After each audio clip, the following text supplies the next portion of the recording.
¿Dónde está tu madre?, preguntó mi hermano, asustado, entrando con las bolsas de regalo el día de Navidad. La desalojé. Ella solo ocupaba espacio aquí, se rió mi hijo. Mi nuera estaba sentada en el sofá como la dueña de todo. Mi hermano, un hombre serio, juez federal, tomó el teléfono e hizo una llamada rápida. Momentos después, la vida de ellos se transformó en un verdadero caos. Pero déjenme contarles cómo llegamos hasta aquí, porque esta historia no comenzó en esa noche de Navidad. Esta historia comenzó mucho antes, cuando yo todavía creía que el amor de una madre podía conquistar cualquier cosa, incluso la frialdad de un hijo que ya no me reconocía como la mujer que le dio la vida. La puerta se abrió con un golpe seco que hizo temblar el marco de madera. Ramón entró cargando 3 bolsas de regalo envueltas en papel dorado y rojo, con lazos brillantes que reflejaban las luces del árbol de Navidad que parpadeaban en la esquina de la sala. Su rostro traía esa expresión serena que siempre lo caracterizaba, esa calma de hombre que había pasado 30 años detrás de un escritorio de roble oscuro, dictando sentencias, escuchando testimonios, separando la verdad de la mentira con la precisión de un cirujano. Mi hermano menor. Mi protector desde que éramos niños en aquel pueblo polvoriento cerca de Guadalajara, cuando él me defendía de los niños que se burlaban de mis trenzas desparejas y mis zapatos remendados. Ramón, Ramón, siempre Ramón. El hombre que nunca levantaba la voz, pero que con una sola mirada podía hacer que cualquier mentiroso bajara los ojos. El hombre que había prometido a nuestros padres, en su lecho de muerte, que cuidaría de mí si algo malo me pasaba. Y ahora estaba aquí, en esta casa que yo misma había comprado con el dinero de mi dolor, con el dinero manchado de sangre de mi esposo muerto. «Feliz Navidad», dijo con esa voz grave que siempre me hacía sentir segura. «Traje los regalos para todos. ¿Dónde está Otilia? ¿Dónde está mi hermana?». El silencio que siguió fue tan pesado que podría haber aplastado el piso de cerámica.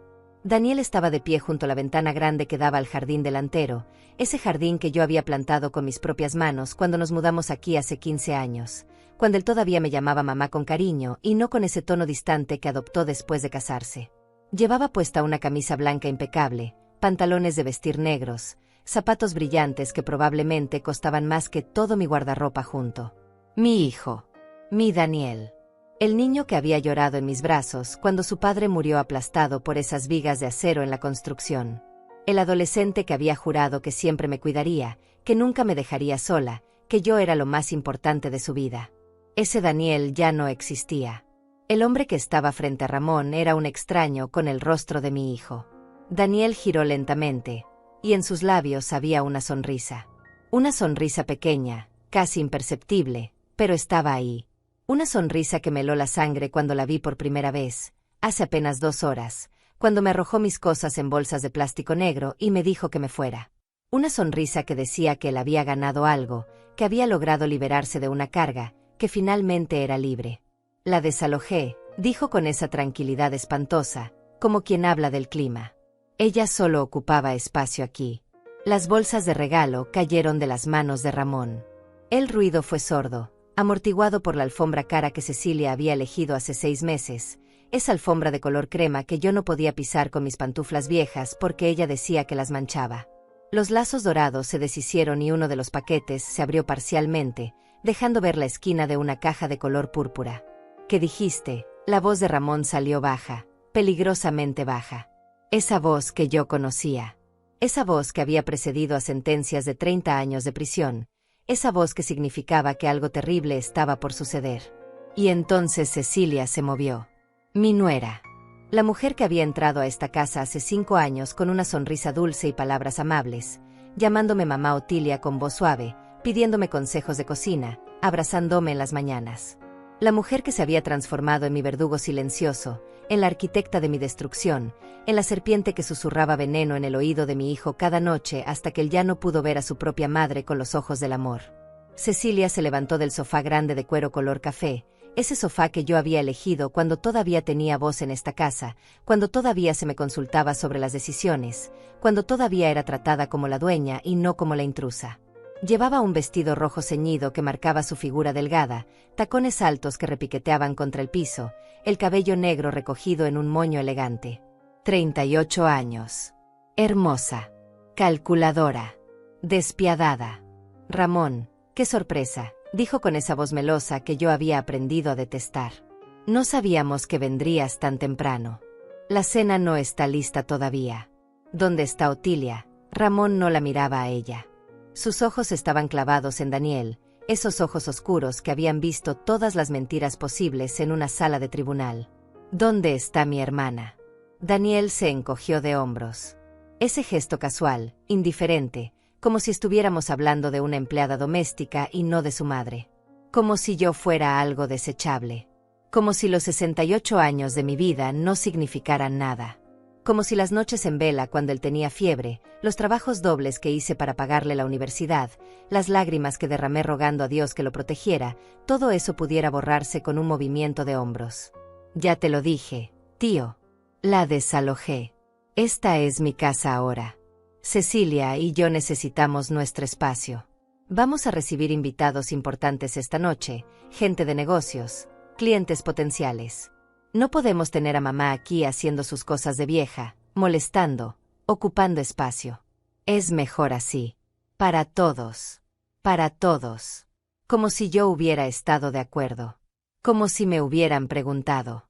Como si mi opinión importara la casa que yo misma había comprado con los $150,000 que me dieron cuando el cuerpo de mi esposo fue sacado de entre los escombros de ese edificio en construcción. $150,000 manchados de sangre y dolor. $150,000 que usé para comprar esta casa de 3 habitaciones con jardín porque quería que Daniel creciera en un lugar bonito, seguro, digno. Porque quería darle todo lo que yo nunca tuve. El rostro de Ramón cambió. Yo lo conocía lo suficientemente bien como para ver la transformación. La mandíbula se tensó. Los ojos se entrecerraron apenas 1 milímetro. Las manos, que habían estado relajadas a los costados, se cerraron en puños apretados. Pero su voz permaneció tranquila. Fría. Mortal. La desalojaste. A tu propia madre. A Otilia Gutiérrez. A la mujer que te parió. A la mujer que trabajó 18 horas diarias para que tú pudieras ir a una universidad privada. A la mujer que vendió hasta sus anillos de matrimonio para pagarte el traje de tu graduación. Eran otros tiempos, tío. Daniel cruzó los brazos sobre el pecho. Ahora las cosas son diferentes. Yo tengo mi propia familia. Mis propias prioridades. Mamá estaba interfiriendo. Siempre con sus comentarios, sus quejas, sus necesidades. Ya no soy un niño. Necesito vivir mi vida. Cecilia se acercó a Daniel y puso una mano en su hombro. Un gesto posesivo. Un gesto que decía: este hombre es mío, esta casa es mía, esta victoria es mía. Sus labios rojos se curvaron en una sonrisa pequeña, triunfal. ¿Entiendes, Ramón?, dijo con voz suave. Es solo que Otilia y yo tenemos personalidades muy diferentes. Ella es de otra generación. No entiende cómo vivimos ahora. Y francamente, Daniel necesita concentrarse en su carrera, en hacer crecer el negocio. No puede estar preocupándose todo el tiempo por su mamá. Ramón dio un paso adelante. Solo uno. Pero ese paso hizo que Daniel retrocediera instintivamente. Porque Ramón Gutiérrez, juez federal retirado, hombre que había enfrentado a narcotraficantes en la corte, que había resistido intentos de soborno y amenazas de muerte, que había enviado a prisión a hombres 3 veces más grandes que él, tenía una presencia que llenaba cualquier habitación cuando se enojaba. ¿Dónde está ella ahora?, preguntó. En este momento. ¿Dónde está Otilia? No lo sé. Daniel evitó su mirada. Se fue. La dejé en la esquina con sus cosas. Supongo que tomó un taxi o algo así. La dejaste en la esquina. En Nochebuena. Con sus cosas. A una mujer de 68 años. En la calle. Las palabras de Ramón no eran una pregunta. Eran una acusación. Cada palabra caía como un martillo golpeando metal. Ella tiene dinero, intervino Cecilia rápidamente. Le dimos algo de efectivo. Puede ir a un hotel. O con alguna amiga. No es como si la hubiéramos dejado desamparada. Ramón sacó su teléfono del bolsillo de su saco gris. Sus dedos se movieron sobre la pantalla con rapidez, marcando un número. Se llevó el aparato al oído. El silencio en la sala era absoluto. Yo podía escuchar mi propio corazón latiendo desde donde estaba, sentada en el asiento trasero del auto de Ramón, estacionado afuera de la casa, mirando todo a través de la ventana iluminada. Porque sí, yo estaba ahí. Ramón me había encontrado en esa esquina, sentada en el bordillo de la banqueta, con mis 3 bolsas negras de plástico a mi lado, llorando como no había llorado desde el funeral de mi esposo. Me había subido a su auto, me había abrazado en silencio mientras yo empapaba su camisa con mis lágrimas, y luego me había dicho: quédate aquí, hermana. No entres. Solo déjame hablar con ellos. Necesito ver esto con mis propios ojos. Y ahora estaba viendo. Estaba escuchando a mi hijo reírse de haberme desalojado. Estaba viendo a mi nuera sentarse en mi sofá como si fuera una reina en su trono. Estaba viendo cómo la familia que yo había construido con mis manos destrozadas por el trabajo se desmoronaba en cenizas frente a mis ojos. Leandro, habló Ramón al teléfono. Soy yo. Necesito que vengas a esta dirección inmediatamente. Sí, ahora. Es urgente. Trae tu maletín. Y trae los papeles que te pedí que prepararas la semana pasada. Sí, esos. Los de Otilia Gutiérrez. Exactamente. Estaré esperando. Cortó la llamada. Guardó el teléfono. Y entonces miró a Daniel con una expresión que yo no le había visto nunca. Una expresión de desprecio absoluto. ¿Qué estás haciendo?, preguntó Daniel, y por primera vez había un toque de nerviosismo en su voz. Tío, esto no es asunto tuyo. Esto es entre mamá y yo. Oh, es mi asunto, Daniel. Ramón habló con una calma terrible. Es completamente mi asunto. Porque cuando desalojas ilegalmente a una persona de su propia propiedad, cuando cometes abuso patrimonial contra un adulto mayor, cuando violas los derechos civiles de una mujer de 68 años, se convierte en mi asunto. Y más importante, se convierte en un asunto federal. ¿De qué estás hablando? La voz de Daniel subió una octava. Su propiedad. Esta es mi casa. Yo la compré. Yo pago las cuentas. Yo hice las remodelaciones. Mamá solo vivía aquí porque yo se lo permití. Por caridad. Por caridad. Esa palabra salió de la boca de mi hijo como si fuera lo más natural del mundo. Como si los 15 años que había vivido bajo este techo, cocinando, limpiando, cuidando de él cuando llegaba cansado del trabajo, planchando sus camisas a las 6 de la mañana para que luciera impecable en sus reuniones, todo eso hubiera sido un favor que él me hacía. Como si yo fuera una mendiga agradecida por las migajas de su generosidad. Ramón metió la mano en el bolsillo interior de su saco. Sacó una pequeña libreta negra de cuero y un bolígrafo plateado. Abrió la libreta en una página en blanco y comenzó a escribir. Sus movimientos eran lentos, deliberados, casi ceremoniales. Cada trazo del bolígrafo sobre el papel sonaba como un veredicto siendo escrito. Necesito que me digas algo, Daniel, dijo sin levantar la vista de la libreta. Esta casa. La que está en Avenida Robles, número 345. La casa de 3 habitaciones, 2 baños, garaje para 2 autos, jardín delantero y trasero.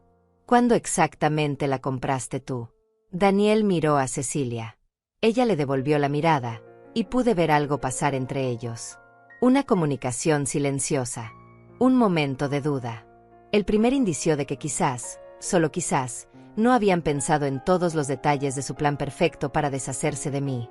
Hace 15 años, dijo Daniel finalmente.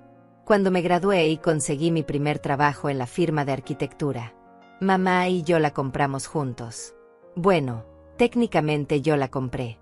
Ella contribuyó con algo de dinero, pero el crédito estaba a mi nombre. Algo de dinero, repitió Ramón, escribiendo. ¿Cuánto exactamente fue ese algo de dinero? No lo recuerdo con exactitud. Daniel se movió incómodo.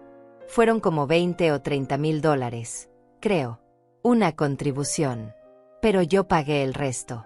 Yo firmé el préstamo hipotecario. Yo he estado pagando las mensualidades todos estos años. 20 o 30 mil, Ramón asintió lentamente, como si estuviera considerando esta información con gran cuidado. Interesante.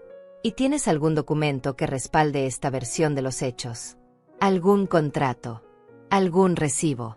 ¿Algún comprobante de transferencia bancaria de tu cuenta a la de Otilia para ese dinero de la compra? El silencio que siguió fue ensordecedor. Daniel abrió la boca. La cerró. Volvió a abrirla. Sus ojos buscaron a Cecilia nuevamente, pero ella estaba mirando hacia otro lado, estudiando sus uñas rojas perfectamente arregladas como si de repente fueran lo más fascinante del mundo. No necesito documentos, tío. Daniel trató de sonar firme, pero su voz tembló ligeramente. Esto fue hace 15 años. Fue un acuerdo familiar. Entre mamá y yo. No había necesidad de papeles formales. Además, ella vivió aquí gratis durante todo este tiempo. Sin pagar renta, sin pagar servicios, sin contribuir en nada. Yo diría que más que pagué cualquier contribución que ella hubiera hecho. Ramón dejó de escribir. Levantó la vista. Sus ojos se encontraron con los de Daniel y sostuvieron la mirada hasta que mi hijo tuvo que desviar la suya hacia el piso de cerámica. Vivió gratis, dijo Ramón en voz baja. Tu madre vivió gratis. La mujer que preparaba tus comidas, que lavaba tu ropa, que limpiaba tu casa, que cuidaba de ti cuando estabas enfermo, que recibía a tus clientes cuando venían a reuniones aquí, que mantenía el jardín, que organizaba tus eventos sociales. Eso es vivir gratis en tu definición. Esas son cosas que cualquier madre hace, intervino Cecilia. Su voz había perdido la suavidad melosa y ahora sonaba filosa, defensiva. No es como si le hubiéramos pagado por ser ama de casa. Vivir aquí era su elección. Nadie la obligó. Ramón la ignoró completamente. Ni siquiera giró la cabeza en su dirección. Siguió mirando a Daniel con esa intensidad que hacía que la gente en las cortes confesara cosas que habían jurado mantener en secreto. Daniel, voy a preguntarte algo y quiero que pienses muy cuidadosamente antes de responder. Porque tu respuesta va a determinar muchas cosas que van a pasar en los próximos minutos. La escritura de esta casa. El documento legal que certifica la propiedad. ¿Está a tu nombre solamente? ¿O está a nombre de tu madre también?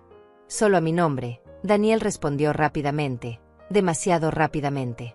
Como ya te dije, yo firmé el préstamo. Yo soy el dueño legal. Mamá solo contribuyó con algo de dinero como ayuda inicial, pero la propiedad siempre fue mía. Ramón asintió. Sacó su teléfono nuevamente. Tocó la pantalla varias veces, deslizó el dedo, amplió algo. Luego giró el teléfono hacia Daniel, mostrándole la pantalla. Entonces puedes explicarme qué es esto. Daniel se acercó, entornando los ojos para ver la pantalla. Yo no podía ver qué estaba mostrando Ramón desde donde me encontraba, sentada en el auto con las manos apretadas en mi regazo, sintiendo como mi respiración se aceleraba. Pero podía ver la cara de Daniel. Podía ver cómo su expresión de confianza se desmoronaba lentamente, como un edificio cuyos cimientos acaban de ceder. Eso es. Su voz se apagó. Es la escritura de esta propiedad, completó Ramón. Descargada directamente de los archivos públicos del registro de la propiedad hace 2 horas, cuando Tilia me llamó llorando desde la esquina de tu calle. La escritura que muestra que esta casa, Avenida Robles número 345, fue comprada el 15 de agosto del año 2010 por la señora Otilia Gutiérrez, viuda de Gutiérrez, por la cantidad total de $150,000. Pagados en efectivo. Sin préstamo hipotecario. Sin financiamiento. Dinero en efectivo proveniente de la indemnización por muerte accidental en el trabajo de tu padre, Miguel Gutiérrez, quien falleció el 3 de marzo del 2010 cuando una viga de acero se desprendió en la obra donde trabajaba como supervisor. El color había desaparecido del rostro de Daniel. Sus labios se movieron, pero no salió ningún sonido. La escritura también muestra, continuó Ramón con voz implacable, que 3 meses después de la compra, el 11 de noviembre del 2010, Otilia Gutiérrez añadió a su hijo Daniel Gutiérrez como copropietario de la vivienda. No como propietario único. Como copropietario. 50% para cada uno. ¿Y sabes por qué hizo eso, Daniel? Porque ella quería que tuvieras seguridad. Quería que sintieras que esta era tu casa también. Quería darte la mitad de lo único que tenía de valor en este mundo, porque eso es lo que hacen las madres que aman a sus hijos. Dan. Siempre dan. No. Susurró Daniel. Eso no puede ser correcto. El banco me dijo. ¿Qué te dijo el banco? Preguntó Ramón. Que eras el único dueño. Que tu nombre era el único en los documentos. ¿Es eso lo que te dijeron? ¿O es eso lo que quisiste escuchar porque te convenía más? Yo no sabía. Daniel negó con la cabeza. Nunca vi esos papeles. Mamá se encargó de todo el papeleo. Yo solo firmé donde ella me pidió que firmara. Exacto, dijo Ramón. Firmaste donde ella te pidió. Firmaste documentos que probablemente ni siquiera leíste porque confiabas en tu madre. Porque sabías que ella nunca haría nada que te perjudicara. Y ahora, 15 años después, la desalojas de la casa que ella compró con el dinero de la muerte de tu padre. La echas a la calle como si fuera basura. Le dices que solo ocupaba espacio. Ramón guardó el teléfono. Cerró la libreta negra. Guardó el bolígrafo. Cada movimiento era preciso, controlado, pero yo podía ver la furia contenida en la tensión de sus hombros, en la forma en que sus manos temblaban ligeramente. Cecilia se había puesto de pie. Su cara estaba rígida, sus ojos duros como piedras negras. Esto no cambia nada, dijo con voz fría. Aunque Otilia sea copropietaria, Daniel también lo es. Él tiene derecho a vivir aquí. Y como su esposa, yo también. Si ella no quería estar aquí, si no le gustaba cómo vivíamos, podía haberse ido por su cuenta. Nadie la obligaba a quedarse. Nadie la obligaba a quedarse, repitió Ramón lentamente, como probando las palabras en su boca. Entonces me vas a explicar por qué la arrojaron a la calle con sus pertenencias en bolsas de basura. ¿Por qué no se le permitió llevarse sus muebles, sus fotos, sus recuerdos? ¿Por qué fue echada de su propia casa sin previo aviso, sin tiempo para hacer planes, sin siquiera la dignidad de empacar sus cosas apropiadamente?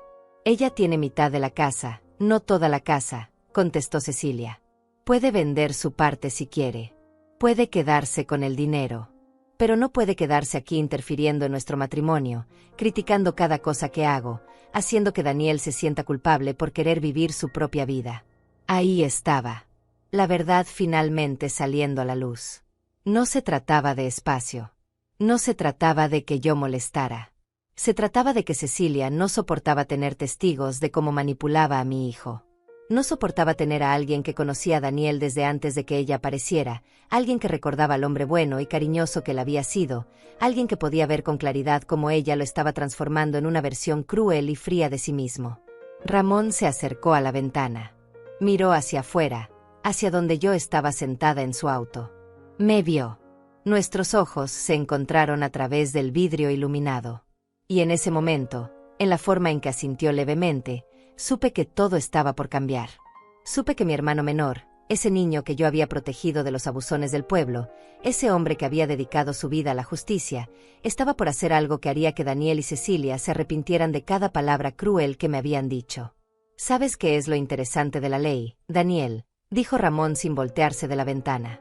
Es que está diseñada para proteger a los vulnerables, a los ancianos, a los que no pueden defenderse solos.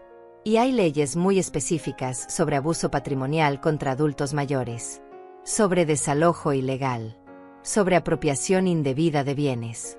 Y las penas por violar esas leyes son bastante severas. Esto es ridículo, estalló Daniel. No puedes venir aquí a amenazarme. Soy tu sobrino. Esta es mi casa. Tengo derecho a decidir quién vive aquí y quién no. Tu casa, dijo Ramón girándose lentamente. 50% tu casa. Y acabas de cometer el error de desalojar a la otra copropietaria sin orden judicial, sin proceso legal, sin ningún fundamento más que tu propio egoísmo y la manipulación de tu esposa. Eso, querido sobrino, es un delito. Y no es solo un delito civil. Es un delito penal. El timbre de la puerta sonó. 3 tonos largos que resonaron en el silencio tenso de la sala. Ese debe ser Leandro, dijo Ramón caminando hacia la puerta principal. Mi abogado. Y notario público. Espero que no les importe que se una a nuestra pequeña reunión familiar. Daniel y Cecilia intercambiaron miradas de pánico. Ella dio un paso hacia adelante, su tacón resonando contra el piso como un disparo. Espera, Ramón. Su voz había perdido toda la suavidad anterior, ahora sonaba aguda, casi desesperada. No es necesario involucrar abogados. Esto es un asunto familiar. Podemos resolverlo entre nosotros. Tal vez actuamos precipitadamente. Quizás Otilia puede quedarse en la habitación de atrás por ahora, hasta que encontremos una solución que funcione para todos. Hasta que encuentren una solución que funcione para todos, repitió Ramón abriendo la puerta. Qué generoso de tu parte, Cecilia. Permitir que la dueña de la casa viva en la habitación más pequeña de su propia propiedad. ¡Qué consideración tan extraordinaria! Un hombre alto entró a la sala cargando un maletín de cuero color café. Leandro Rosa. Yo lo conocía de las reuniones familiares, de las navidades pasadas cuando todavía éramos una familia de verdad. Tendría unos 55 años, cabello canoso peinado hacia atrás, traje gris impecable, corbata color vino. Sus ojos recorrieron la habitación con la rapidez de alguien acostumbrado a evaluar situaciones complejas en segundos. Buenas noches, saludó con voz profesional. Lamento interrumpir su celebración de Nochebuena, pero el señor Gutiérrez me informó que había una situación urgente que requería atención legal inmediata.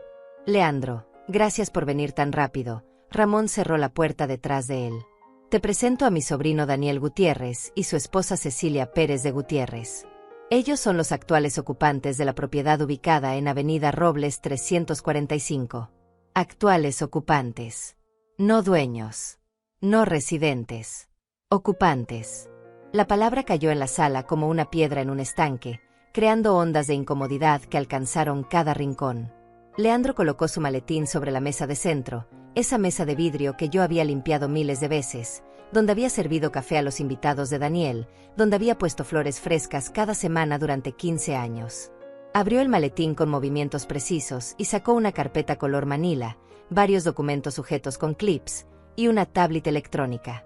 Señor Gutiérrez, señora Pérez, comenzó Leandro con tono formal, estoy aquí en representación de la señora Otilia Gutiérrez, copropietaria legal de esta vivienda. Me han informado que esta noche, aproximadamente a las 5:30 de la tarde, ustedes procedieron a remover a mi clienta de la propiedad sin su consentimiento, utilizando métodos que constituyen desalojo ilegal, coacción y posible violencia patrimonial contra un adulto mayor. Eso es una mentira. Daniel dio un paso adelante, sus manos convertidas en puños a los costados. Nadie la removió por la fuerza. Le pedimos que se fuera. Hay una diferencia. Ah, entonces admites que le pediste que se fuera. Leandro sacó una pequeña grabadora digital del bolsillo de su saco. ¿Te importa si grabo esta conversación? Es completamente legal en este estado siempre y cuando una de las partes de su consentimiento, y yo consiento. Para fines de documentación. Claro está. No vamos a decir nada más sin nuestro propio abogado presente, intervino Cecilia cruzándose de brazos. Es su derecho, asintió Leandro presionando el botón de grabación de todas formas. Sin embargo, debo informarles que ya tengo suficiente evidencia para proceder. Testimonios de vecinos que vieron a la señora Gutiérrez siendo escoltada fuera de la propiedad con sus pertenencias en bolsas de plástico. Mensajes de texto y correos electrónicos que documentan un patrón de abuso psicológico durante los últimos 6 meses. Y por supuesto, la escritura de propiedad que demuestra claramente que la señora Gutiérrez es copropietaria legal de este inmueble. Cecilia se había puesto visiblemente pálida. Sus manos temblaban ligeramente mientras se aferraba al respaldo del sofá. ¿Qué mensajes?, preguntó con voz tensa. ¿Qué correos? Leandro sacó la tablet y deslizó el dedo sobre la pantalla. Oh, hay bastantes. Por ejemplo, este mensaje de texto que enviaste a Daniel el pasado 3 de octubre. Cito textualmente: ya no soporto tener a tu madre aquí. Se mete en todo. Critica cómo cocino, cómo limpio, cómo me visto. Necesitas elegir, Daniel. O ella se va, o me voy yo. Fin de la cita. Daniel giró hacia Cecilia con los ojos muy abiertos. ¿Le dijiste eso? Ella no respondió. Sus labios estaban apretados en una línea delgada, sus ojos fijos en el piso. O este otro, continuó Leandro, del 23 de noviembre. Estoy harta de que tu madre actúe como si esta fuera su casa. Le dije que no puede usar la sala cuando tenemos visitas. ¿Y tú qué haces? Nada. La defiendes. Necesitas poner límites o esto no va a funcionar. Deslizó de nuevo. Oh, y este es interesante. Del 10 de diciembre, hace apenas 4 días, Daniel, hablé con mi padre. Él tiene un contacto que puede conseguirnos los papeles para que la casa quede completamente a tu nombre. Nadie tiene que saber. Tu mamá ni siquiera entiende de estas cosas. Sería fácil. Fraude, dijo Ramón en voz baja. Conspiración para cometer fraude patrimonial. Cecilia, Acabas de añadir varios años más a tu posible sentencia de prisión. Prisión. La voz de Daniel se quebró. Ramón, esto está yendo demasiado lejos. Somos familia. No puedes hacer esto. Familia. Ramón se acercó a Daniel hasta quedar a escasos centímetros de su rostro. Trataste a tu madre como basura. La echaste a la calle en Nochebuena. Le quitaste su dignidad, su hogar, su seguridad. Y ahora me hablas de familia. Dime, Daniel, ¿dónde estaba tu sentido de familia cuando pusiste las cosas de tu madre en bolsas de basura? ¿Dónde estaba tu respeto cuando le dijiste que solo ocupaba espacio? ¿Dónde estaba tu amor cuando la dejaste en la esquina sin importarte si tenía a dónde ir? Pero yo no podía seguir viendo todo esto desde el auto. Mi corazón latía tan fuerte que sentía que iba a explotar. Mis manos temblaban. Abrí la puerta del auto. Bajé. Mis piernas apenas me sostenían después de horas de llorar, de sentir que mi mundo se derrumbaba, de preguntarme qué había hecho mal para merecer esto. Caminé por el sendero de piedra del jardín delantero. Ese jardín que yo había diseñado, donde había plantado los rosales que ahora florecían en tonos rojos y rosados bajo las luces navideñas. Subí los 3 escalones del porche. La puerta estaba entreabierta. Entré. Todos se voltearon a mirarme. Daniel se quedó paralizado, su rostro una máscara de shock y algo más, algo que quizás era vergüenza pero que llegaba demasiado tarde. Cecilia dejó escapar un pequeño grito ahogado. Leandro asintió respetuosamente en mi dirección. Y Ramón, mi querido hermano, me extendió la mano. Otilia, dijo suavemente. Pasa. Esta es tu casa. Yo caminé lentamente hacia el centro de la sala. Mis zapatos viejos sobre la alfombra cara que nunca pude pisar con mis pantuflas. Mi vestido simple, arrugado después de horas de estar sentada, tan diferente del vestido rojo ceñido de Cecilia. Mi cabello gris despeinado, mientras el de ella seguía perfectamente recogido en ese moño elegante. Pero yo tenía algo que ella nunca tendría. Yo tenía la dignidad de saber que nunca había hecho daño a propósito, que nunca había manipulado, que nunca había destruido una familia por ambición. Hola, mamá, susurró Daniel. Su voz sonaba como la de un niño pequeño asustado. Y por un momento, solo por un momento, mi corazón de madre quiso ablandarse. Quiso perdonar. Quiso extender los brazos y decirle que todo estaría bien, que podíamos arreglar esto, que seguía amándolo a pesar de todo. Porque eso es lo que hacen las madres. Perdonan lo imperdonable. Aman lo no amable. Se sacrifican una y otra vez hasta que no queda nada de ellas. Pero entonces recordé las palabras de Ramón hace apenas una hora, cuando me recogió de esa esquina fría. Hermana, me había dicho mientras yo lloraba en su hombro, llega un momento en la vida en que perdonar se convierte en permitir. Y permitir el abuso no es amor. Es autodestrucción. Tú le enseñaste a Daniel a ser bueno. Pero él eligió ser esto. Y las elecciones tienen consecuencias.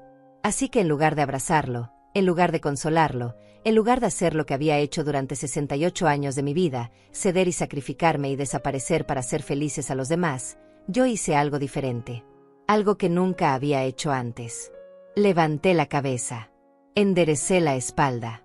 Miré a mi hijo directamente a los ojos. Y dije con voz firme, una voz que no reconocía como mía porque nunca había tenido que usarla. No soy tu mamá en este momento, Daniel. En este momento soy Otilia Gutiérrez, copropietaria legal de esta propiedad. Y estoy aquí para informarte que quiero que tú y tu esposa desalojen mi casa en un plazo de 72 horas. El silencio que siguió fue absoluto. Podía escuchar el tic-tac del reloj de pared en la cocina. El zumbido lejano del refrigerador. El sonido de mi propia respiración entrando y saliendo de mis pulmones. Mamá, no, Daniel negó con la cabeza. No puedes hacer esto. No puedes echarnos. ¿Dónde vamos a ir? Esta es nuestra casa también. Era nuestra casa, corregí. Era nuestra casa cuando nos respetábamos mutuamente. Cuando compartíamos el espacio con consideración. Cuando yo era tratada como un ser humano y no como un mueble viejo que estorba. Pero ustedes decidieron que yo no tenía lugar aquí. Que yo solo ocupaba espacio. Que sería mejor si desapareciera. Pues bien, aquí estoy. Y ahora son ustedes los que van a tener que encontrar otro lugar donde vivir. No puedes estar hablando en serio. La voz de Cecilia había subido hasta convertirse casi en un chillido. Esta casa vale más de $300,000 ahora. Nosotros hemos invertido en ella. Las remodelaciones del baño costaron $25,000. La cocina nueva, $32,000.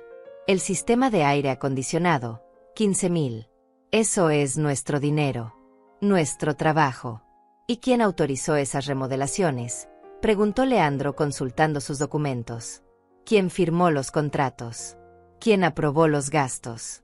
Porque si se hicieron mejoras en una propiedad compartida sin el consentimiento por escrito de todos los copropietarios, eso es otra violación legal. Cecilia abrió la boca, pero no salió ningún sonido. Sus ojos se movieron frenéticamente entre Daniel y Leandro, buscando una salida que no existía. Las remodelaciones fueron idea mía, dijo Daniel rápidamente. Yo las planeé. Yo contraté a los trabajadores. Mamá estaba de acuerdo. Estaba de acuerdo, repetí sintiendo como la rabia comenzaba a hervir en mi pecho. Me preguntaste, Daniel. Me preguntaste si quería que arrancaran los azulejos que tu padre y yo habíamos elegido juntos para el baño. Me preguntaste si quería que cambiaran la cocina donde preparé miles de comidas para ti. Me preguntaste si estaba de acuerdo en destruir cada recuerdo de tu padre que existía en esta casa.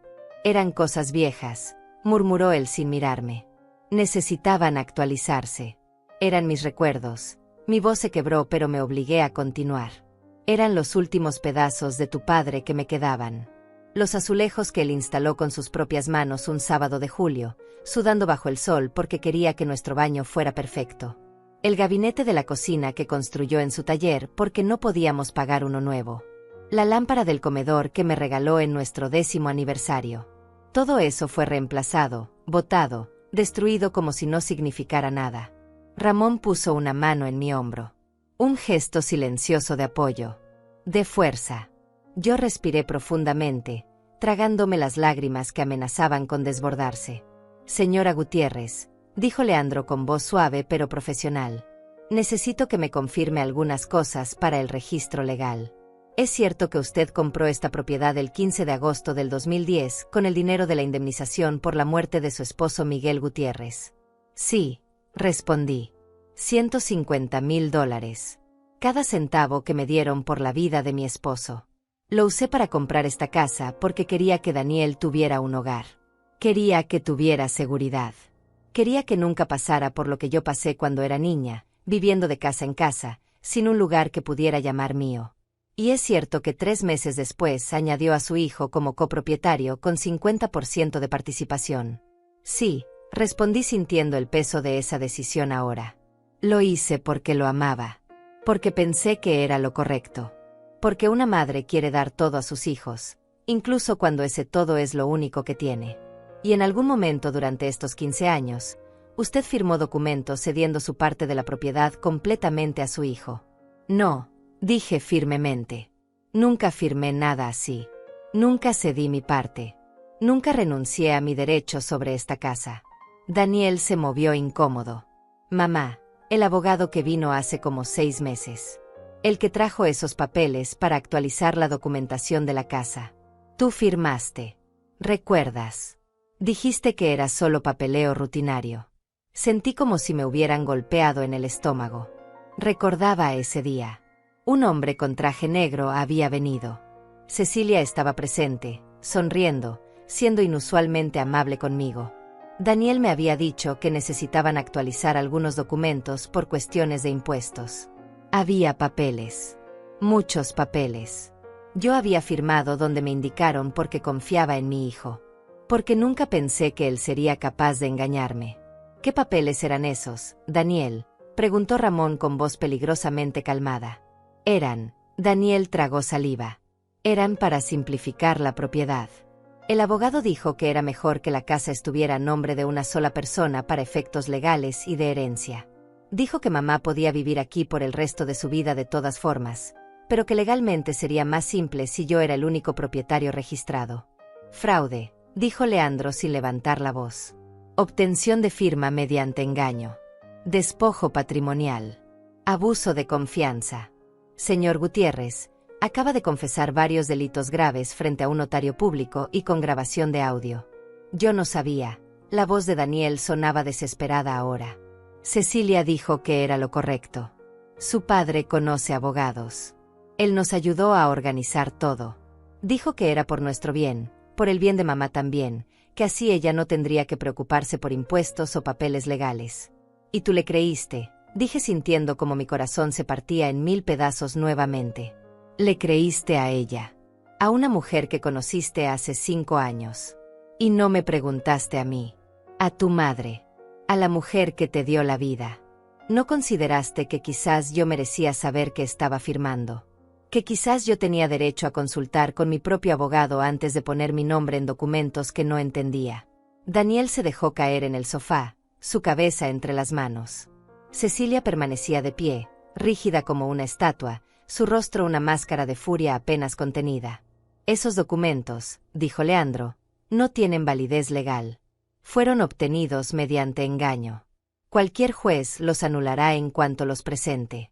La señora Gutiérrez sigue siendo copropietaria legal de esta casa con 50% de participación. Y como copropietaria, tiene todo el derecho de solicitar el desalojo de los otros ocupantes si existe evidencia de abuso, fraude o comportamiento que ponga en riesgo su bienestar. Entonces vamos a vender la casa, dijo Cecilia de repente, su voz fría y calculadora nuevamente. Si Otilia tiene 50%, podemos vender la propiedad y dividir el dinero. Ella se lleva su parte, nosotros la nuestra, y todos seguimos con nuestras vidas. Ramón rió. Fue una risa corta, sin humor. Esa es tu solución, Cecilia. Forzar a una mujer de 68 años a vender su casa, el único lugar que tiene en el mundo, para que tú y Daniel puedan quedarse con $150,000 e irse a vivir su vida perfecta. ¿Qué más quieren?, explotó Cecilia finalmente. ¿Qué quieren que hagamos? Que nos arrodillemos y pidamos perdón. Que vivamos el resto de nuestras vidas siendo castigados por un error. Ya entendimos. Nos equivocamos. Pero no pueden arruinar nuestras vidas por esto. Un error. Repetí lentamente. Llamas a esto un error. Como si hubieras derramado café en una camisa. Como si hubieras olvidado una cita. Me despojaste de mi hogar.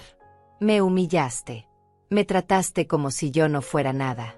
Me manipulaste para que firmara papeles que me quitaban mi propiedad. Planeaste robarme lo único que tenía. Y lo llamas un error. Yo no fui la que te trató mal, se defendió Cecilia. Yo solo estaba tratando de proteger mi matrimonio. De construir mi propia familia. No es mi culpa que tú no pudieras aceptar que Daniel tenía una nueva vida. No podía aceptar, dije sintiendo algo rompiéndose dentro de mí. No podía aceptar que mi hijo se casara. No podía aceptar que tuviera su propia vida. Eso es lo que piensas. Entonces déjame contarte algo, Cecilia. Cuando Daniel me presentó contigo hace 5 años, yo te recibí con los brazos abiertos. Yo te llamé hija. Yo te enseñé las recetas favoritas de Daniel. Yo te ayudé a planear tu boda. Yo gasté mis ahorros para pagarles la luna de miel que ustedes no podían costear porque acababan de comprar el auto nuevo. Yo te defendí cuando mi hermana Severina me dijo que veía algo falso en tu sonrisa. Mi voz subió, algo dentro de mí liberándose después de años de estar contenido. Yo te cuidé cuando tuviste gripe ese primer invierno. Yo te consolé cuando peleabas con tu madre. Yo te presté mi anillo de diamantes, el último regalo que me dio mi esposo antes de morir, para que lo usaras en una gala de la empresa de Daniel porque querías lucir elegante. Y tú nunca me lo devolviste. Dijiste que lo habías perdido. Pero yo vi ese anillo en tu dedo hace 3 meses en la cena de Acción de Gracias.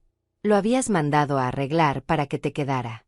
Te quedaste con el anillo de mi esposo muerto y nunca dijiste nada. Cecilia palideció. Daniel la miró con los ojos muy abiertos.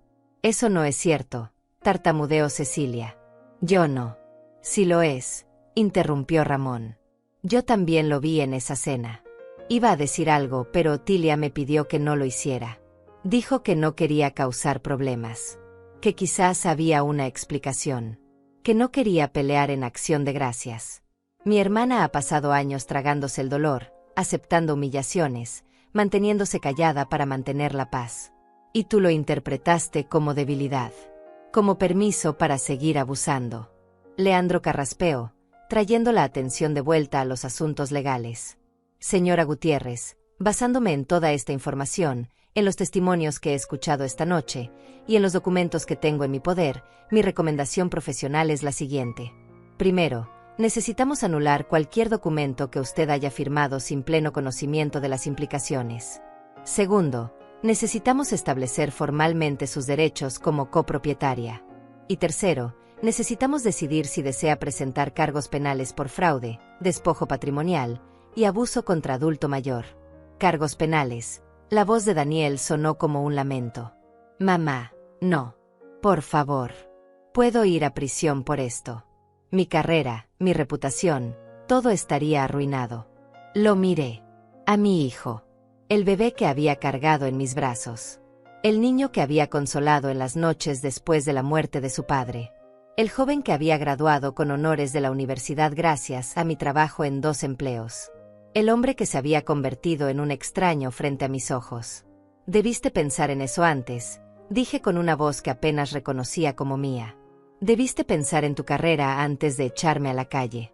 Debiste pensar en tu reputación antes de humillarme frente a tu esposa. Debiste pensar en las consecuencias antes de robarme mi hogar. Pero no hiciste nada de eso. Solo pensaste en ti mismo. En lo que tú querías. En lo que te convenía. Y ahora que hay consecuencias, ahora que tienes que enfrentar lo que hiciste, vienes a mí pidiendo misericordia. Soy tu hijo, susurró él, y había lágrimas en sus ojos. Eso tiene que significar algo. Significa todo, respondí sintiendo mis propias lágrimas amenazando con salir. Por eso duele tanto. Porque eres mi hijo. Porque yo te habría dado mi vida sin pensarlo 2 veces. Porque pasé 68 años amándote más que a nada en este mundo. Y tú elegiste a una mujer que conociste hace 5 años sobre la mujer que te dio la vida. Me volví hacia Leandro, limpiándome las lágrimas con el dorso de la mano. ¿Qué pasa si presento cargos? Pregunté. ¿Qué pasa realmente? Leandro respiró profundo antes de responder. Despojo patrimonial mediante fraude es un delito grave en este estado. La pena puede ser de 2 a 8 años de prisión dependiendo del valor de la propiedad involucrada. Abuso contra adulto mayor agrega de 1 a 3 años adicionales. Y si se demuestra que hubo conspiración, es decir, que múltiples personas planearon estos actos juntas, Cecilia también enfrentaría cargos con sentencias similares. Cecilia dejó escapar un sonido ahogado. Se llevó las manos al pecho como si no pudiera respirar. Además, continuó Leandro, habría consecuencias civiles. Podrían ser demandados por daños y perjuicios. La licencia profesional de Daniel como arquitecto podría ser revocada. Sus bienes podrían ser embargados para pagar restitución. Y todo esto quedaría en su registro permanente, afectando futuras oportunidades de empleo, crédito, incluso donde pueden vivir. No, gimió Cecilia. No, no, no. Esto no puede estar pasando. Nosotros no somos criminales. Somos buenas personas. Tenemos una vida. Tenemos planes. Vamos a tener hijos pronto. No pueden destruirnos así. Buenos planes, dije con amargura. Planes que incluían deshacerse de mí primero. Dime, Cecilia, ¿dónde iba a estar yo en esos planes familiares tuyos? ¿En qué geriátrico barato pensabas meterme cuando ya no pudieras usarme como sirvienta gratis? No era así, ella negó con la cabeza frenéticamente. Solo queríamos nuestro espacio. Solo queríamos privacidad. No íbamos a abandonarte. Íbamos a ayudarte a encontrar un buen lugar donde vivieras cómoda. Un buen lugar, repetí. Como la esquina de la calle donde me dejaron hoy. Esa clase de buen lugar. Ramón se acercó a mí y tomó mis manos entre las suyas.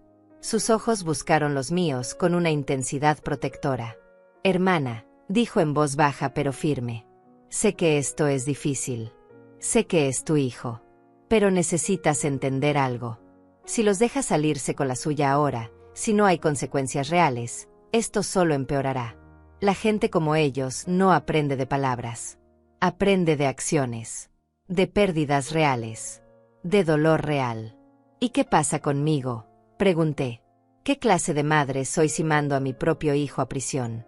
Eres una madre que finalmente se puso a sí misma primero, respondió Ramón.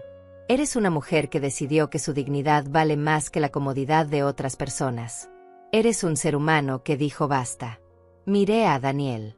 Él estaba sentado en el sofá con la cabeza todavía entre las manos, sus hombros temblando.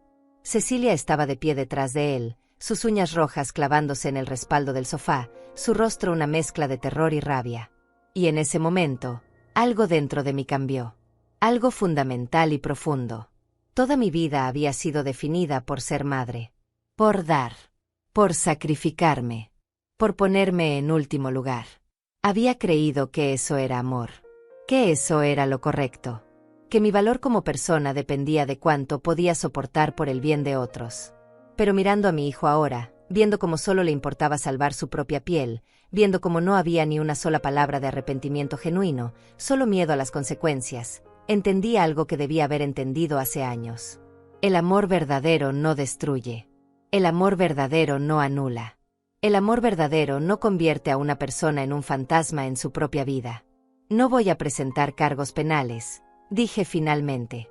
Las palabras salieron antes de que pudiera pensarlas demasiado. Daniel levantó la cabeza, sus ojos brillando con esperanza. Pero levanté mi mano antes de que pudiera hablar. Todavía no. Hay condiciones. Me volví hacia Leandro. ¿Qué opciones tengo que no involucren cargos criminales, pero que protejan mis derechos? Leandro asintió, como si hubiera esperado esta pregunta. Varias opciones. Primera, podemos anular los documentos fraudulentos y restablecer formalmente su 50% de propiedad. Segunda, como copropietaria, puede solicitar una orden judicial de desalojo basada en las conductas abusivas documentadas. Tercera, puede demandar civilmente por daños y perjuicios sin presentar cargos penales. Y cuarta, puede forzar la venta de la propiedad y quedarse con su parte proporcional del valor actual. ¿Cuánto vale la casa ahora?, pregunté. Con las remodelaciones y el aumento del mercado inmobiliario, calculó Leandro consultando su tablet, probablemente entre 320 y 350 mil dólares. Eso significa que mi parte serían entre 160 y 175 mil dólares. Correcto. Pero la casa me costó 150 mil hace 15 años. Ellos invirtieron en remodelaciones sin mi permiso. ¿Por qué debería darles la mitad del valor aumentado cuando fue mi dinero el que compró la propiedad en primer lugar? Ese es un punto legal válido, concordó Leandro. Podríamos argumentar ante un juez que el valor base de 150 mil dólares debería ir completamente a usted como inversión original, y que solo el valor adicional debería dividirse. Eso le daría aproximadamente 200 mil dólares a usted y 150 mil a Daniel. Eso no es justo, estalló Cecilia. Nosotros hicimos todas las mejoras. Nosotros aumentamos el valor. Nosotros. Ustedes hicieron mejoras sin autorización en una propiedad que no les pertenecía completamente, interrumpió Ramón. Ese fue su error. En construcción ilegal o no autorizada sobre propiedad compartida, el beneficio generalmente va al propietario que no autorizó las mejoras. Así que en realidad, Otilia estaría siendo generosa al dejarles algo. Sentí una extraña sensación de poder. Por primera vez en años, quizás en décadas, sentía que tenía control sobre mi propia vida. Que mis decisiones importaban. Que yo importaba. Aquí está lo que va a pasar, dije con voz firme. Leandro va a anular los documentos fraudulentos. Va a restablecer mi propiedad del 50% de esta casa. Luego vamos a poner la casa en venta. Mamá, no, Daniel se puso de pie. Este es nuestro hogar. ¿Dónde vamos a vivir? Deberías haber pensado en eso antes, respondí sin vacilación. Cuando me echaste, ¿dónde pensaste que yo iba a vivir? Cuando me dejaste en la calle, te preocupaste por mi hogar. Ahora es tu turno de sentir lo que se siente. La casa se vende, continué ignorando sus protestas. El dinero se divide como Leandro sugirió. Yo me quedo con 200 mil dólares. Ustedes con 150 mil. Con eso pueden comprar un departamento más pequeño, alquilar, lo que sea. No es mi problema. ¿Y si nos negamos a vender?, preguntó Cecilia con los dientes apretados. Entonces presento cargos penales, dije mirándola directamente a los ojos. Y los dos van a prisión. Y la casa será de todas formas vendida para pagar restitución y costos legales. Y no verán ni un centavo. Ustedes eligen. El silencio que siguió fue largo y pesado. Podía escuchar el tic-tac del reloj. El viento afuera moviendo las ramas del árbol de Navidad que yo misma había decorado esa mañana, antes de que todo se derrumbara. La respiración agitada de Cecilia. El sonido de Daniel tratando de contener el llanto. «Hay algo más», dijo Leandro. «Señora Gutiérrez, usted mencionó un anillo. El anillo de diamantes de su difunto esposo que la señora Pérez tiene actualmente en su posesión». Cecilia instintivamente cubrió su mano izquierda con la derecha, escondiendo el anillo. «Ese anillo», continuó Leandro, «fue dado a la señora Pérez en préstamo, no como regalo. Su retención constituye apropiación indebida de propiedad ajena. El valor sentimental, aunque difícil de cuantificar en términos legales, es significativo. Recomiendo que sea devuelto inmediatamente». «No», Cecilia retrocedió. «Este anillo es mío. Otilia me lo dio. Te lo presté», corregí, «para una ocasión específica. Y nunca me lo devolviste». «Fue hace años», argumentó ella. «Si realmente lo querías de vuelta, hubieras dicho algo antes». «Lo hice», respondí sintiendo la rabia burbujeando. «Te lo pedí 3 veces. 3 veces te pregunté por mi anillo. Y cada vez me dijiste que seguías buscándolo, que estaba segura de que aparecería, que probablemente estaba en alguna caja de la mudanza. Mentiste. Durante años. Y ahora lo usas como si fuera tuyo». «Cecilia, quítate el anillo», dijo Daniel con voz cansada. «Por favor. Ya es suficiente». «No», ella cerró el puño con fuerza. «No voy a darle nada. Ella nos está quitando todo. Nuestra casa, nuestro futuro, nuestra dignidad. No voy a darle también esto». Ramón dio un paso adelante, su rostro serio como granito. «Cecilia Pérez de Gutiérrez, ese anillo es propiedad documentada de mi hermana. Fue comprado por su difunto esposo Miguel Gutiérrez el 12 de junio de 1983. Tengo la factura original. Tengo fotografías de Otilia usando ese anillo durante 30 años. Y tengo testigos que escucharon cuando ella te lo prestó hace 3 años para la gala de la empresa. Si no lo devuelves en este momento, añadiré robo a la lista de cargos potenciales». Las manos de Cecilia temblaban. Sus ojos se movían frenéticamente entre todos los presentes, buscando una salida, un aliado, cualquier cosa que pudiera salvarla. Pero Daniel había apartado la mirada. Leandro la observaba con expresión neutral pero implacable. Ramón la miraba con el peso de 30 años de experiencia judicial. Y yo la miraba con el dolor de 3 años de mentiras acumuladas. Lentamente, con movimientos rígidos, se quitó el anillo. El diamante de medio quilate capturó la luz de las lámparas, brillando con el mismo fuego que tenía cuando Miguel me lo puso en el dedo hace 42 años, en nuestro 5º aniversario, después de ahorrar durante meses de su salario como obrero de construcción. Lo arrojó sobre la mesa de centro. El anillo rebotó una vez sobre el vidrio con un tintineo agudo antes de quedar inmóvil. «Tómalo», escupió con veneno en la voz. «Toma tu precioso anillo. Toma tu casa. Toma todo. Espero que te haga feliz vivir sola en tu victoria mientras tu hijo te odia por el resto de tu vida». Me acerqué a la mesa. Recogí el anillo. El metal todavía estaba tibio del calor de su piel. Lo sostuve en mi palma, sintiendo el peso familiar, recordando la sonrisa de Miguel cuando me lo dio, recordando cómo me había dicho que ese diamante era pequeño pero real, como nuestro amor, como nuestra vida juntos. Me puse el anillo en el dedo. Encajó perfectamente, como siempre lo había hecho. «No necesito que este anillo me haga feliz», dije mirando a Cecilia. «Ya me hace feliz. Porque me recuerda a un hombre que me amó de verdad. Que me respetó. Que nunca me hizo sentir que yo era menos que él.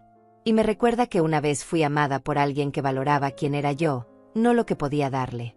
Me volví hacia Daniel. Él estaba mirando el piso, incapaz de encontrar mis ojos. «Tu padre habría estado tan decepcionado de ti», dije en voz baja. «Él pasó su vida trabajando para darnos un futuro.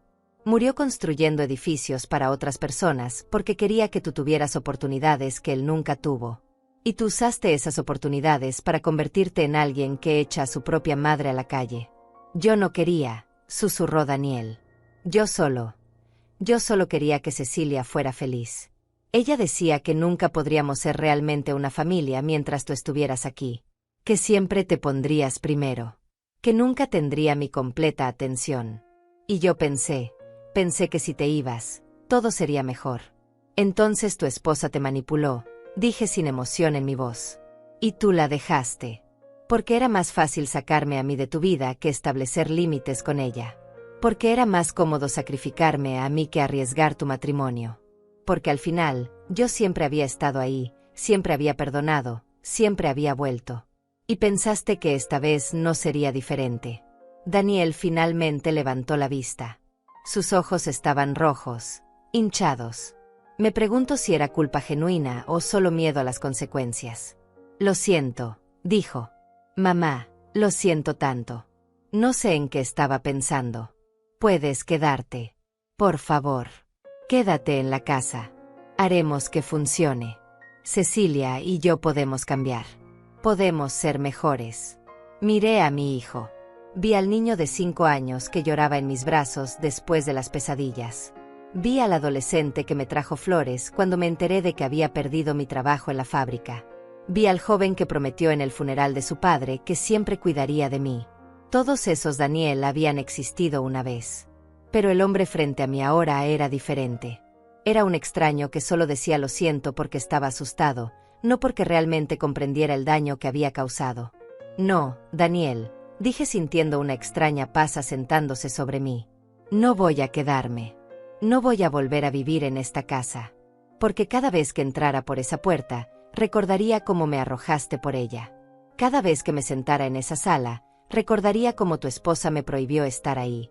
Cada vez que cocinara en esa cocina, recordaría todas las veces que critiqué mi comida.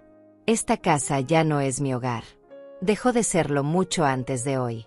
Leandro carraspeó. Señora Gutiérrez, si está decidida a vender, necesito que firme algunos documentos esta noche para iniciar el proceso. También necesito que Daniel y Cecilia firmen aceptando los términos. Si se niegan, procederemos con la vía judicial. Ellos van a firmar, dije con certeza. Porque la alternativa es mucho peor para ellos. Daniel miró a Cecilia. Ella tenía el rostro petrificado en una expresión de odio puro. Pero asintió levemente. Sabía cuándo había perdido. Vamos a firmar, dijo Daniel con voz muerta. Haremos lo que pidas. Leandro sacó varios documentos de su maletín. Los extendió sobre la mesa de centro, junto a los regalos de Navidad que Ramón había traído y que yacían olvidados en el piso. Comenzó a explicar cada documento con voz profesional, señalando líneas, explicando términos legales. Este documento anula cualquier transferencia de propiedad firmada bajo falsos pretextos. Este restablece la copropiedad 50-50. Este autoriza la venta de la propiedad. Este establece la división de ganancias. Y este es un acuerdo de no agresión que establece que ninguna parte presentará cargos adicionales siempre y cuando los términos sean cumplidos. Daniel firmó primero. Su mano temblaba tanto que apenas podía mantener el bolígrafo derecho. Su firma, normalmente clara y arquitectónica, salió como garabatos deformes. Cecilia firmó después, presionando el bolígrafo tan fuerte contra el papel que casi lo rasgó. Cada trazo era violento, lleno de rabia contenida. Luego fue mi turno. Tomé el bolígrafo que Leandro me ofrecía. Mi mano estaba firme. Más firme de lo que había estado en años. Firmé mi nombre con claridad. Otilia Gutiérrez. No viuda de Gutiérrez. Solo Otilia Gutiérrez. Una mujer. Un ser humano. Una persona con derechos y dignidad. Ramón firmó como testigo. Leandro como notario. Ya está, dijo Leandro recogiendo los documentos. A partir de este momento, la propiedad estará en el mercado. Recomiendo una agencia inmobiliaria seria que pueda manejar la venta rápidamente. Con el mercado actual, estimaría entre 4 y 6 semanas para encontrar un comprador serio. 4 a 6 semanas, repitió Cecilia con amargura. ¿Dónde se supone que vivamos después? Tienen $150,000 llegando, respondió Ramón. Úsenlos sabiamente. Encuentren un lugar que puedan pagar. Aprendan a vivir dentro de sus posibilidades. Aprendan, por primera vez, lo que es construir algo desde cero sin usar a otras personas. Y mientras tanto, preguntó Daniel. Durante estas 4 a 6 semanas. Pueden quedarse aquí, dije sorprendiéndolos a todos, incluyéndome a mí misma. Pero hay reglas. Ramón y Leandro van a documentar el estado actual de la casa con fotografías y video. Cualquier daño, cualquier cosa que falte, cualquier intento de sabotaje, y presento cargos inmediatamente. ¿Comprenden? Daniel asintió rápidamente. Cecilia apretó la mandíbula, pero no dijo nada. Y yo, continué, no voy a volver a entrar a esta casa. No hasta que sea vendida y tenga que recoger las pocas cosas mías que realmente importan. Mi ropa, mis fotos, mis documentos personales, los quiero empacados y entregados a la casa de Ramón mañana antes del mediodía. ¿Quién va a empacar?, preguntó Cecilia con tono desafiante. Ustedes, respondí. Ustedes van a empacar con cuidado cada una de mis pertenencias. Van a tratarlas con respeto. Y van a entregarlas completas y sin daños. Porque Ramón va a estar presente supervisando, y él tiene una lista detallada de todo lo que me pertenece. Ramón sacó su teléfono. Durante las últimas 2 horas, mientras Otilia estaba en mi auto, tomé fotografías de toda su habitación. De su closet. De sus cajones. De cada objeto personal que tiene en esta casa. Tengo documentación fotográfica completa. Así que sí, sabré si falta algo. Cecilia parecía querer decir algo más, pero Daniel puso una mano en su brazo, deteniéndola. Solo háganlo, murmuró él. Ya perdimos. Solo terminemos con esto. Leandro guardó los documentos en su maletín. Señora Gutiérrez, señor Gutiérrez, esto concluye el proceso legal inicial. Recibirán copias certificadas de todos los documentos dentro de 48 horas. La agencia inmobiliaria los contactará dentro de una semana. Y recuerden, el acuerdo de no agresión es condicional. Cualquier violación de los términos lo anula automáticamente.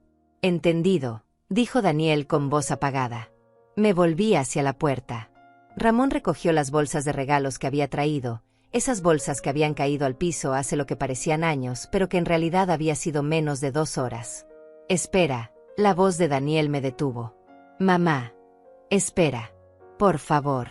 Me detuve pero no me volteé. Sé que no tengo derecho a pedirte nada, continuó Daniel. Sé que arruiné todo. Pero necesitas saber que te amé. Que todavía te amo. Que nunca quise que las cosas llegaran hasta aquí. Me volteé lentamente. Lo miré a los ojos. Esos ojos que habían sido idénticos a los de su padre. El amor no es lo que sientes, Daniel, dije con voz cansada. El amor es lo que haces. Y lo que hiciste fue traicionarme de la peor forma posible. Así que no me hables de amor. No tienes idea de lo que esa palabra significa. Salí de la casa. Ramón cerró la puerta detrás de nosotros. El aire frío de la noche de Navidad golpeó mi rostro. Podía escuchar villancicos sonando desde la casa de los vecinos. Luces de colores parpadeaban en todos los jardines de la calle. Familias reunidas, felices, celebrando. Y yo caminaba alejándome de la única casa que había llamado hogar durante 15 años. Pero extrañamente, no me sentía triste. No me sentía perdida. Me sentía ligera. Como si hubiera dejado caer un peso enorme que había estado cargando durante tanto tiempo que ya ni siquiera recordaba cómo se sentía caminar sin él. Ramón abrió la puerta de su auto. Me ayudó a subir con gentileza. Leandro guardó su maletín en su propio vehículo y se despidió con un asentimiento respetuoso antes de partir. ¿Cómo te sientes?, preguntó Ramón mientras arrancaba el motor. No lo sé, respondí honestamente. Debería sentirme destruida. Acabo de perder a mi hijo. Acabo de perder mi casa. Acabo de perder todo lo que construí durante 15 años. Ramón condujo en silencio por un momento antes de responder. No perdiste nada, hermana. Ellos te lo quitaron. Hay una diferencia. Y ahora estás recuperando lo que es tuyo. Tu dignidad. Tu valor. Tu vida. Llegamos a su casa 30 minutos después. Una casa más pequeña que la mía, pero acogedora, llena de libros y recuerdos de su carrera como juez. Nunca se había casado. Siempre decía que su trabajo era su esposa. Pero yo sabía que parte de la razón era que había dedicado tanto tiempo cuidándome a mí, apoyándome después de la muerte de Miguel, ayudándome con Daniel cuando era niño, que simplemente nunca había encontrado el momento adecuado. La habitación de huéspedes está lista, dijo abriendo la puerta. Limpié y puse sábanas frescas esta mañana cuando me llamaste. Puedes quedarte aquí el tiempo que necesites. Meses, años, lo que sea. Gracias, susurré sintiendo las lágrimas finalmente amenazando con desbordarse. No me agradezcas, dijo con firmeza. Esto es lo que hace la familia de verdad. Se cuida mutuamente. Se protege. No se destruye. Esa noche dormí en la habitación de huéspedes de Ramón. O más bien, intenté dormir. Me quedé despierta mirando el techo desconocido, escuchando los sonidos extraños de una casa que no era la mía, sintiendo el vacío donde debería estar el amor de mi hijo. Pero también sentí algo más. Algo nuevo. Algo que tardé horas en identificar. Era libertad. Los días siguientes pasaron en una neblina extraña. Daniel llamó. Muchas veces. Dejó mensajes de voz llorando, suplicando, prometiendo cambiar. Cecilia también llamó, aunque sus mensajes eran diferentes, más calculadores, hablando de acuerdos, de negociaciones, de formas en que podíamos resolver esto sin abogados ni ventas forzadas. Yo no respondí ninguna llamada. Ramón supervisó la entrega de mis pertenencias. Llegaron en cajas cuidadosamente empacadas, cada objeto envuelto en papel, cada prenda doblada correctamente. Daniel había seguido las instrucciones al pie de la letra, probablemente temiendo que cualquier error resultara en cargos penales. Abrí las cajas lentamente. Mi ropa vieja. Mis fotos familiares. Los álbumes de cuando Daniel era niño. Las cartas que Miguel me había escrito durante nuestro noviazgo. El rosario de mi madre. El chal tejido por mi abuela. Pedazos de una vida que había pensado estaba completa, pero que ahora veía estaba construida sobre cimientos frágiles. Una semana después de Navidad, la agencia inmobiliaria contactó a todas las partes. La casa estaba oficialmente en el mercado. El precio de venta sugerido era $335,000. Con las condiciones del mercado y la ubicación deseable, esperaban ofertas rápidas. 2 semanas después, llegó la primera oferta. $320,000. Efectivo. Cierre en 30 días. Leandro nos reunió a todos en su oficina para discutir la oferta. Yo llegué con Ramón. Daniel y Cecilia llegaron juntos, pero había una distancia entre ellos, un espacio físico que revelaba grietas en su matrimonio perfecto. Es una buena oferta, dijo Leandro. El mercado está competitivo, pero esta es sólida. Mi recomendación es aceptar. Aceptamos, dije inmediatamente. Daniel asintió sin decir palabra. Cecilia firmó los documentos de aceptación con movimientos bruscos. El cierre está programado para el 20 de febrero, informó Leandro. Para esa fecha, la propiedad debe estar completamente desocupada. Los señores Gutiérrez y Pérez tienen hasta el 15 de febrero para mudarse y dejar la casa en condiciones de venta. Durante esas semanas, recibí más llamadas. Familiares que se habían enterado de la situación. Mi hermana Severina, que vivía en San Diego, llamó furiosa. Siempre supe que esa mujer era una víbora, dijo refiriéndose a Cecilia. Te lo dije en la boda. Te dije que algo no encajaba. Pero no, tú querías darle el beneficio de la duda. Querías creer que Daniel había encontrado el amor verdadero. Tenías razón, admití. Sobre todo. ¿Y ahora qué vas a hacer?, preguntó. ¿Dónde vas a vivir? No lo sé todavía, respondí. Ramón dice que puedo quedarme con él todo el tiempo que quiera. Pero necesito encontrar mi propio lugar. Necesito empezar de nuevo. Con $200,000 puedes comprar algo lindo, señaló Severina. Algo pequeño pero tuyo. Completamente tuyo. Sin hijos malagradecidos. Sin nueras manipuladoras. Ella tenía razón. Con $200,000 tenía opciones. Podía comprar un condominio pequeño. Podía invertir parte del dinero y vivir de los intereses combinados con mi pensión. Podía finalmente vivir para mí misma por primera vez en 68 años. Pero antes de poder hacer planes, algo sucedió. Daniel apareció en la puerta de Ramón una noche de mediados de febrero. Yo estaba en la sala leyendo cuando sonó el timbre. Ramón abrió la puerta y su expresión se endureció inmediatamente.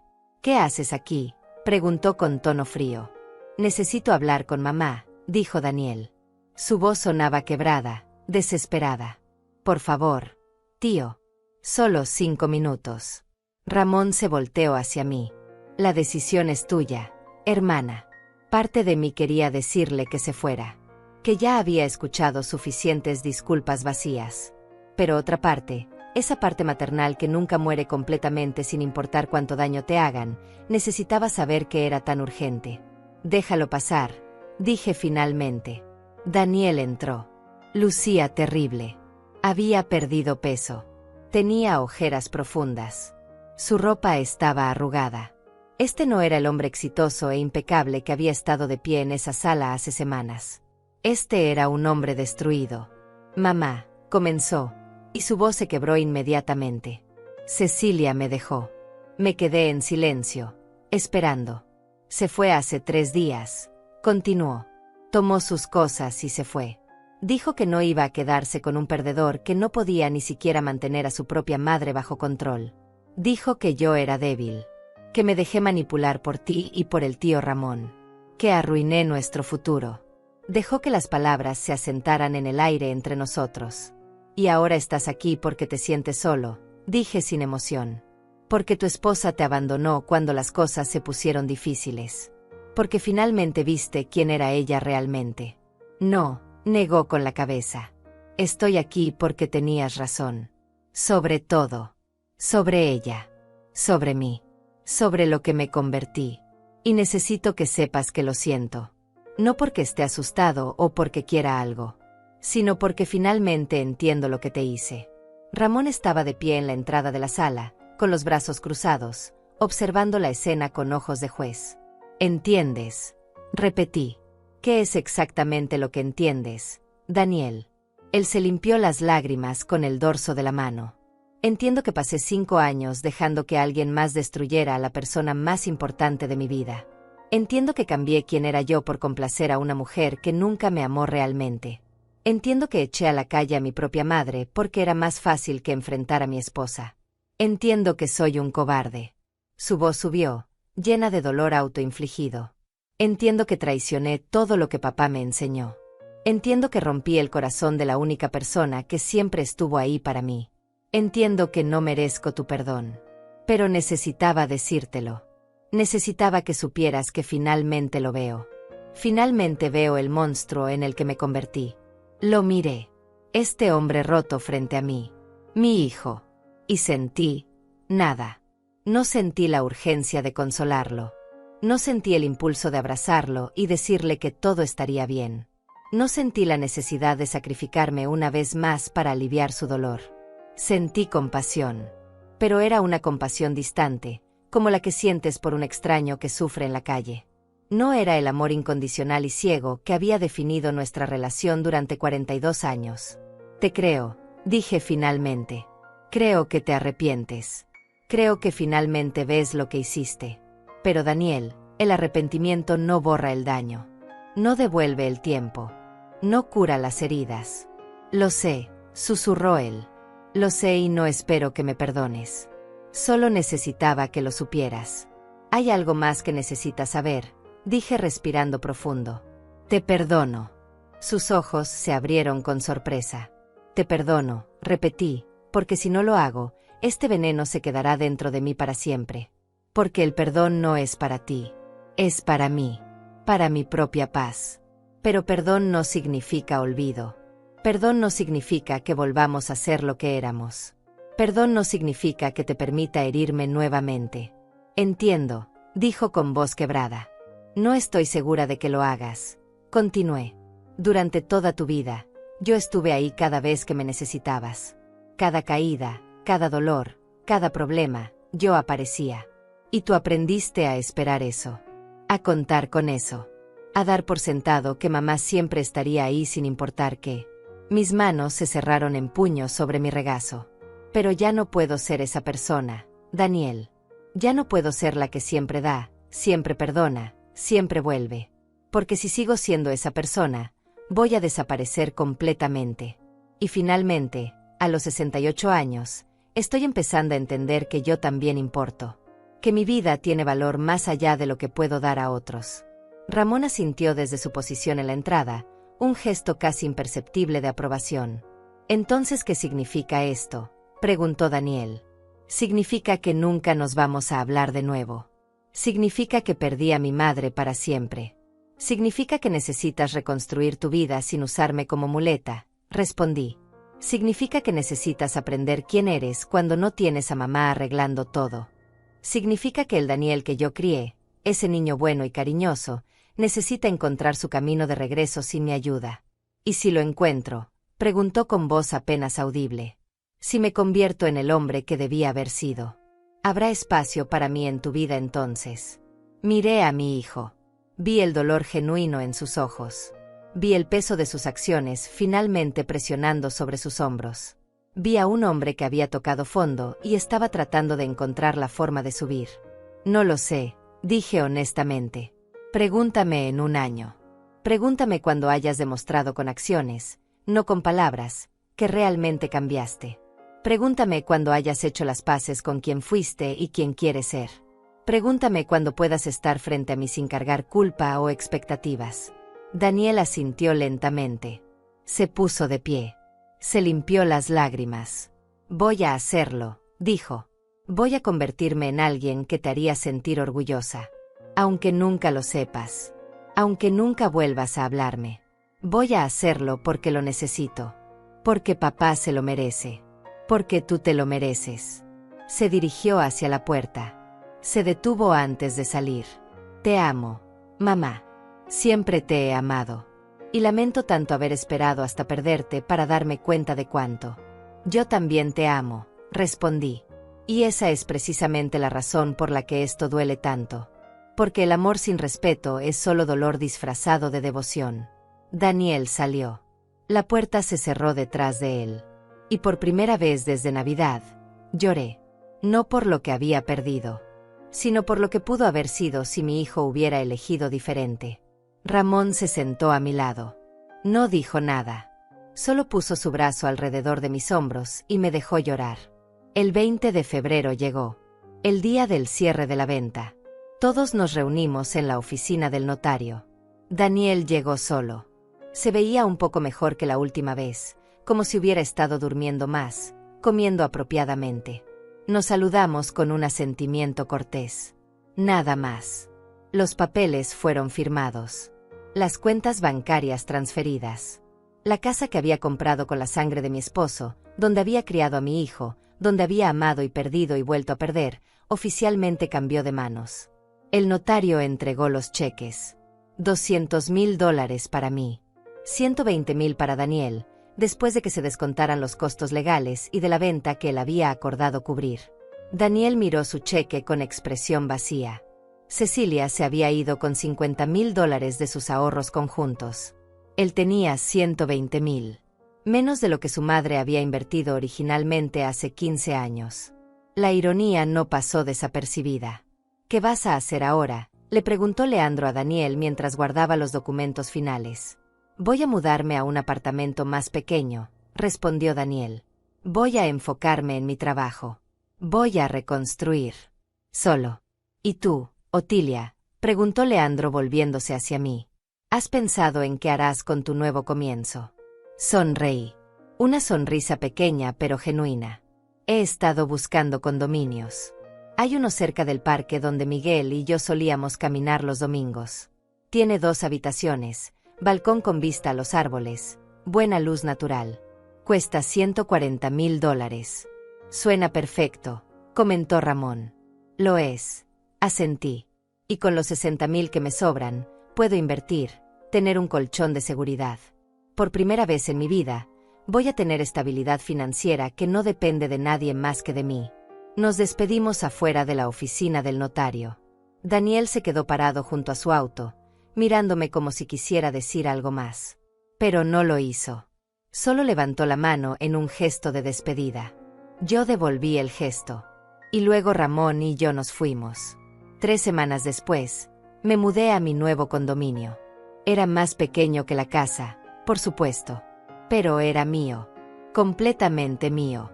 Las paredes estaban pintadas de un color crema suave que yo elegí.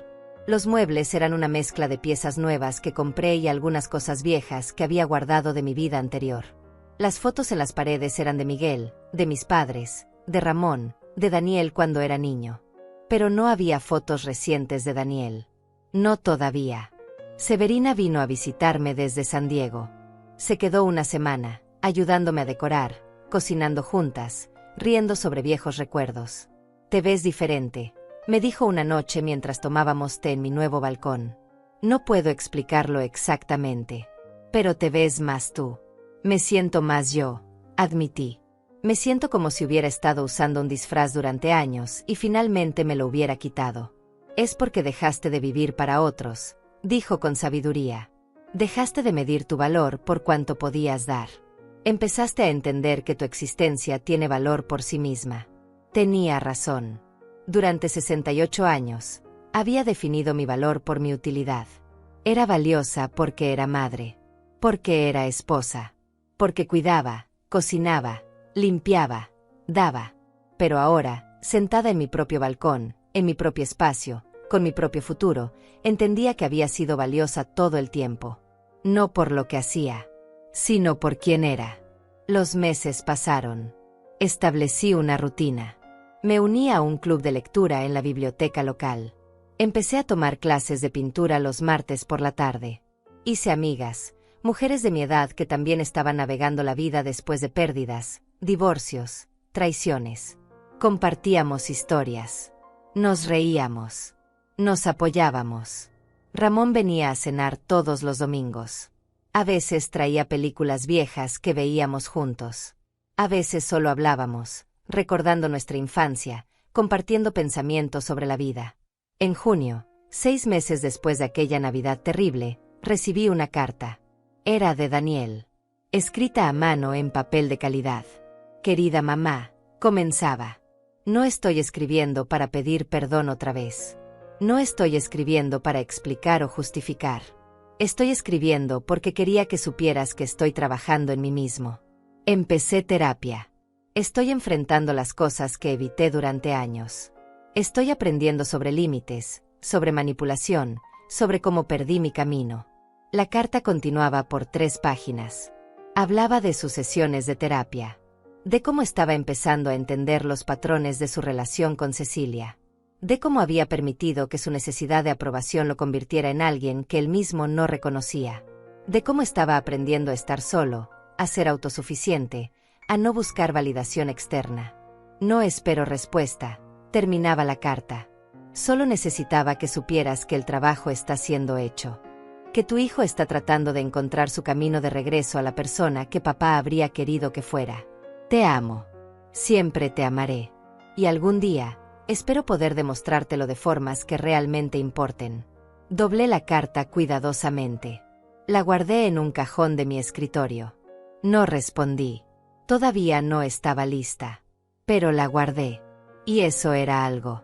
Un año completo pasó desde aquella Navidad. Diciembre llegó nuevamente, trayendo aire frío y luces brillantes y villancicos en cada tienda. Pero este año era diferente. Este año yo tenía mi propio árbol en mi propia sala. Este año Ramón y Severina vendrían a mi casa para la cena de Navidad. Este año yo era la anfitriona de mi propia celebración. La mañana de Nochebuena, mientras preparaba el pavó y decoraba la mesa, sonó el timbre. No esperaba a nadie hasta la tarde. Abrí la puerta y me encontré con Daniel. Pero no era el Daniel que había visto en febrero en la oficina del notario. Este hombre se veía saludable.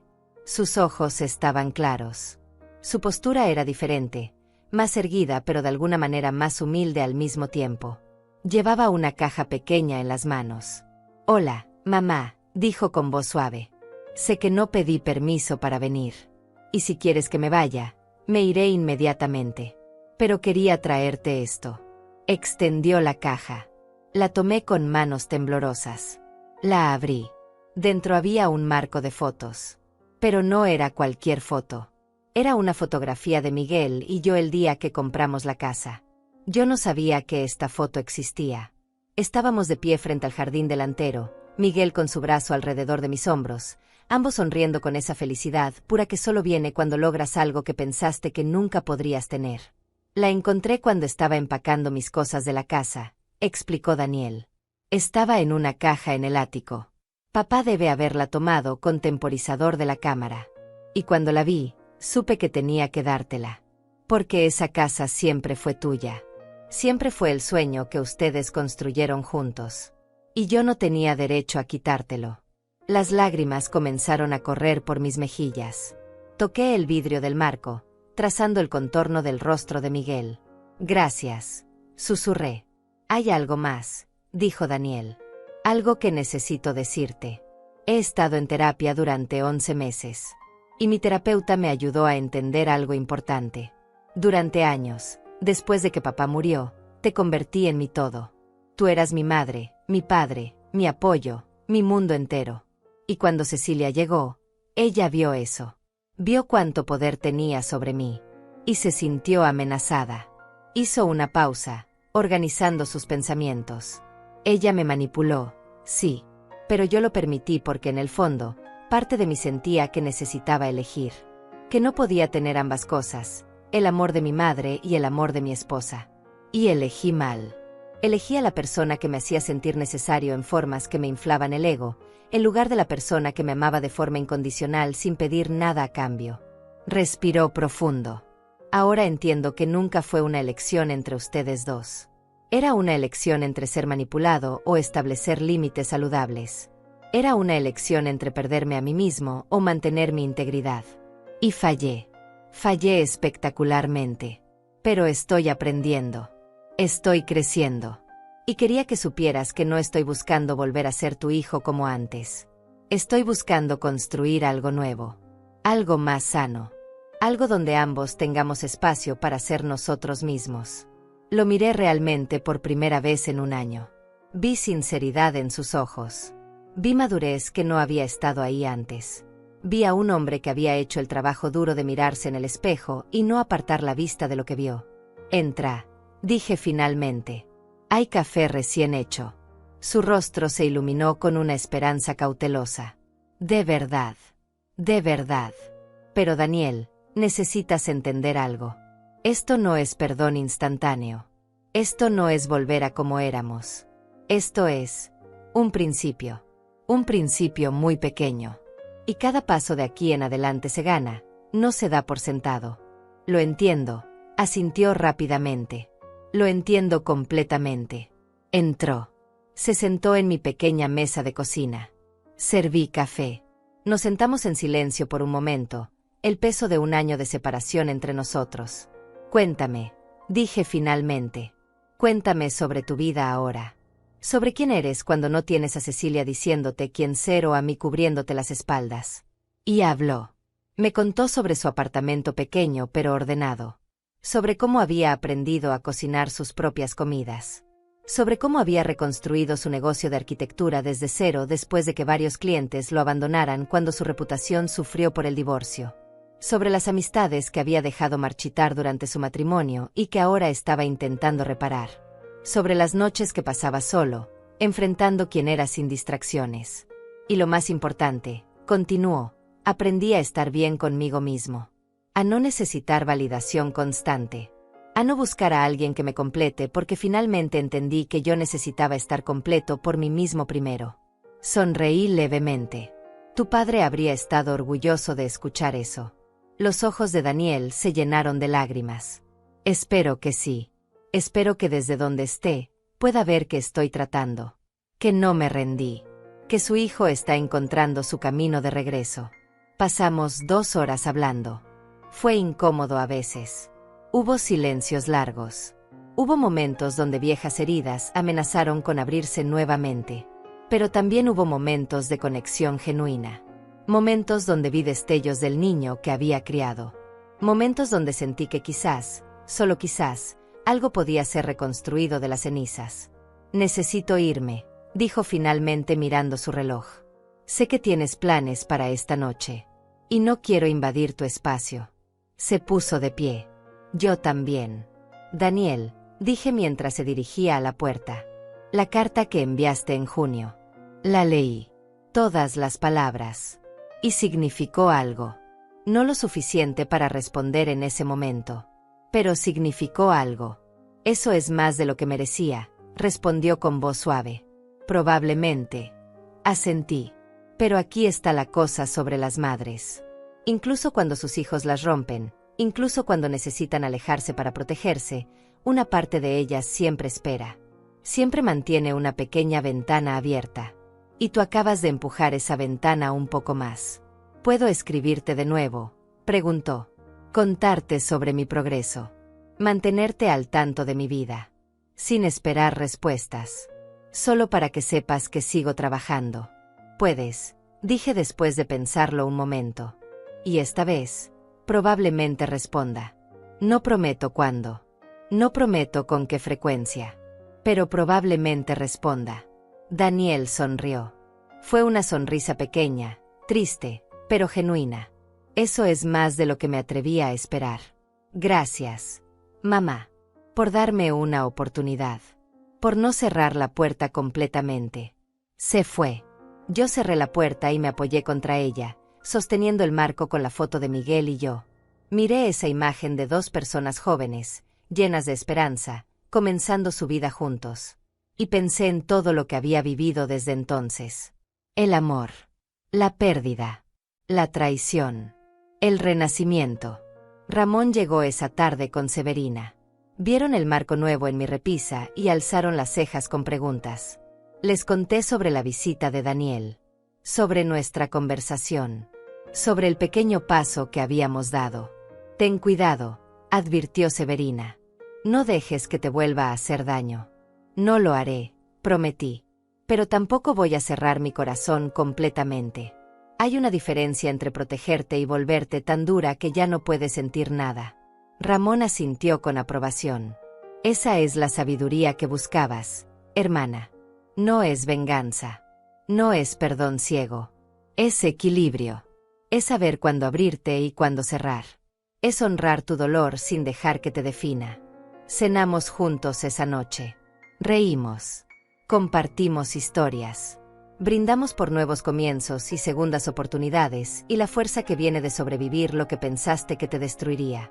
Y más tarde, cuando Ramón y Severina se fueron y me quedé sola en mi pequeño condominio, me senté en mi balcón envuelta en una manta, mirando las luces de la ciudad. Pensé en la mujer que había sido hace un año. La mujer sentada en una esquina fría con sus pertenencias en bolsas de basura, sintiéndose como si su vida hubiera terminado. Esa mujer había creído que su valor terminaba donde terminaba su utilidad. Que sin alguien a quien cuidar, no era nadie. Que el amor significaba sacrificio infinito sin límites ni protecciones. Pero yo no era esa mujer ya.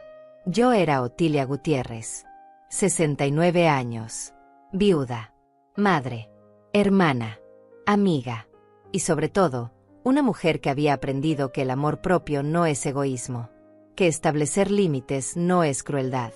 Que reconstruir tu vida después de la destrucción no es abandonar a quienes te hirieron, sino honrarte a ti misma finalmente. La casa que Miguel y yo compramos ya no era mía. Pero yo había construido algo mejor. Había construido una vida donde mi valor no dependía de cuánto podía dar o soportar. Una vida donde era suficiente simplemente por existir. Daniel tendría que hacer su propio camino de regreso. Tendría que probar con acciones, no con palabras, que había cambiado realmente. Y quizás algún día, cuando hubiera demostrado que el hombre que se había convertido era digno de la confianza que había roto, podríamos tener una relación nuevamente. No como antes. Nunca como antes. Pero algo nuevo. Algo más sano. Algo construido sobre respeto mutuo en lugar de sacrificio unilateral. O quizás no. Quizás el daño era demasiado profundo. Quizás algunas cosas, una vez rotas, nunca pueden ser completamente reparadas. Y eso también estaba bien. Porque yo estaría bien de cualquier manera. Porque había aprendido la lección más importante de todas. Que mi felicidad, mi paz, mi vida, no dependían de nadie más que de mí misma. El viento frío de diciembre sopló a través del balcón. Cerré los ojos y respiré profundamente. Y por primera vez en 69 años, me sentí completamente libre. Libre del peso de expectativas imposibles. Libre de la necesidad de ser todo para todos. Libre de medir mi valor por cuánto podía soportar. Libre de vivir para otros mientras me desvanecía en las sombras. Esta era mi vida ahora. Pequeña quizás. Más silenciosa. Menos complicada. Pero era mía. Completamente, absolutamente, incuestionablemente mía. Y al final, Después de todo lo que había perdido, todo lo que había sufrido, todo lo que había sobrevivido, eso era exactamente lo que necesitaba. No venganza. No victoria. Solo paz. Solo dignidad. Solo la certeza tranquila de que nunca más permitiría que nadie, ni siquiera mi propio hijo, me hiciera sentir que yo era menos que suficiente. Porque lo era. Siempre lo había sido. Simplemente me tomó 69 años y un corazón roto para finalmente creerlo.